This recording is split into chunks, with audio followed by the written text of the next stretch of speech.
అందరికీ నమస్కారం.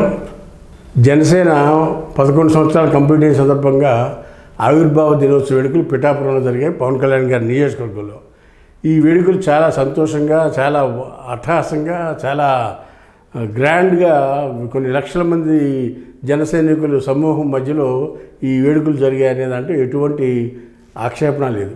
ఎందుకంటే ఇది సినిమా ఫీల్డ్ నుంచి వచ్చిన పార్టీ. ఇది కూడా ఆ రోజు తెలుగుదేశం పార్టీ ఎట్టా ఎన్టీ రామారావు గారు పెట్టి సినిమా ఇన్ఫ్లుయెన్స్ పార్టీ మీద చూపించాడు. పాటల రూపంలో కానీ, సెట్టింగుల రూపంలో కానీ ఇవన్నీ కూడా అదేవిధంగా జనసేన మీటింగ్ కూడా అదేవిధంగా డయాస్ కానించి పద్యంలో కూడా ఆ సినిమాకి రిలేటెడ్గా ఆ ప్రభావం కనపడింది. ఎందుకంటే ఆనంద్ సాయి ఆర్ట్ డైరెక్టర్ కూడా అదే పార్టీలో ఉండటం వల్ల కానీ ఏదన్నా కానీ అంగరంగ వైభవంగా జనసేన ఆవిర్భావ దినోత్సవ వేడుకలు పిఠాపురం నియోజకవర్గంలో చిత్రాడ గ్రామంలో జరిగినాయి. అయితే ఈ వేడుకలు జరగడం అంతవరకు చాలా బాగుంది. అక్కడే కొన్ని వ్యాఖ్యానాలు మనోహర్ మాట్లాడి, నాగబాబు మాట్లాడి, పవన్ కళ్యాణ్ మాట్లాడి కూటమిలోని ఇతర పార్టీలకి డైజెస్ట్ కాలేని విధంగా ఉన్నాయి. దాని మీద తెలుగు తమ్ముళ్ళందరూ కూడా సోషల్ మీడియాలో కానీ లేకపోతే అవకాశం ఉన్న వేదికల మీద వాళ్ళు కౌంటర్ ఇస్తూనే ఉన్నారు. ఆల్రెడీ బుచ్చి చౌదరి గారు లాంటి సీనియర్ లీడరు కూడా కౌంటర్ ఇచ్చాడు. ఇది నాగబాబు గారు మాట్లాడిన మాటలకు కానీ, పవన్ కళ్యాణ్ మాటలు మాట్లాడడానికి కానీ ఆయన కౌంటర్ ఇచ్చాడు. సీనియర్ లీడరు, సీనియర్ ఎమ్మెల్యే కూడా ఆయన. అలాంటి వాళ్ళందరూ కూడా కౌంటర్ ఇచ్చారు. ఇది తెలుగు తమ్ముళ్ళంతా కూడా జనసేనకి. అయితే దీని మీద తెలుగు తమ్ముళ్ళు నొచ్చుకున్నారని పవన్ కళ్యాణ్ అర్థం చేసుకుని నిన్న జరిగిన అసెంబ్లీ సమావేశాలకు పొద్దు నుంచి సాయంత్రం వరకు ఉండి క్యాబినెట్ మీటింగ్లో కూడా పాల్గొని తర్వాత సీఎం గారితో పర్సనల్గా భేటీ అయ్యి వివరణ ఇచ్చారు అనేది మనకు అందుతున్న సమాచారం. ఏది ఆ మీటింగ్ మీద ఎలా జరిగింది ఏంటి వాటన్నిటి గురించి వివరణ ఇస్తూ అక్కడ జరిగిన తప్పుల మీద కూడా వీటన్నిటి గురించి నాయకులిద్దరు కూర్చుని మాట్లాడుకున్నారని మనకు అందుతున్న సమాచారం.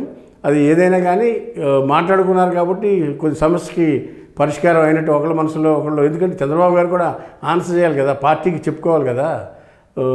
ఇప్పటికే ప్రయారిటీ ఎక్కువ ఇచ్చేస్తున్నారు జనసేన, కానీ తెలుగు తమ్ముళ్ళంతా గొడవ చేస్తూ ఉన్నారు. దానికి కారణం ఇటీవల చూస్తే ఎమ్మెల్సీల విషయంలో కానీ లేకపోతే ఇవన్నీ కూడా ముగ్గురు మంత్రులు ఉన్నారు, 4వ మంత్రిని తీసుకున్నారని కానీ ఇవన్నీ కూడా బలం మించిన దానికన్నా మనం ఎక్కువ ప్రయారిటీ ఇస్తున్నాం పవన్ కళ్యాణ్కి అనేది తెలుగు తమ్ముళ్ళ యొక్క ఆలోచన, భావన కూడా. దానికి పవన్ కళ్యాణ్ మాలో మేము ఎన్నుండా సర్దుకుంటాం కానీ జగన్ మట్టికి రానివ్వని చాలా సందర్భాల్లో చెప్తూ ఉన్నాడు.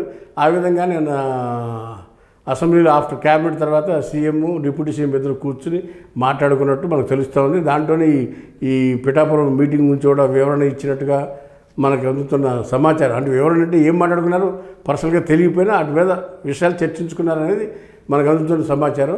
బహుశా దాని మీద పవన్ కళ్యాణ్ కూడా పాజిటివ్గానే స్పందించి మా కేడర్ను జోష్ చేసుకుంటాక మేము ఆ విధంగా చెప్పాల్సి వచ్చిందను, లేదా ఏదోటి ఉన్న సమస్యను పరిష్కరించుకునే విధంగా వాళ్ళిద్దరు కూర్చుని మాట్లాడుకున్నారని మనకు అందుతున్న సమాచారం. రాబోయే రోజుల్లో రాజకీయాల్లో ఎలా ఉంటాయి అనేది వేచి చూద్దాం. హాయ్ ఫ్రెండ్స్, మా ఫ్యూచర్ టుడే ఛానల్ చూస్తున్నందుకు చాలా థ్యాంక్స్. మరిన్ని లేటెస్ట్ వీడియోస్ కోసం వెంటనే సబ్స్క్రైబ్ చేయండి. అలాగే ఈ బెల్ని కూడా రింగ్ చేసేయండి. మా లేటెస్ట్ వీడియోస్ నోటిఫికేషన్స్ అన్నీ మీ మొబైల్లో వస్తాయి. మా వీడియోస్ మీకు నచ్చితే లైక్ చేయండి, షేర్ చేయండి, నచ్చకపోతే కామెంట్ చేయండి.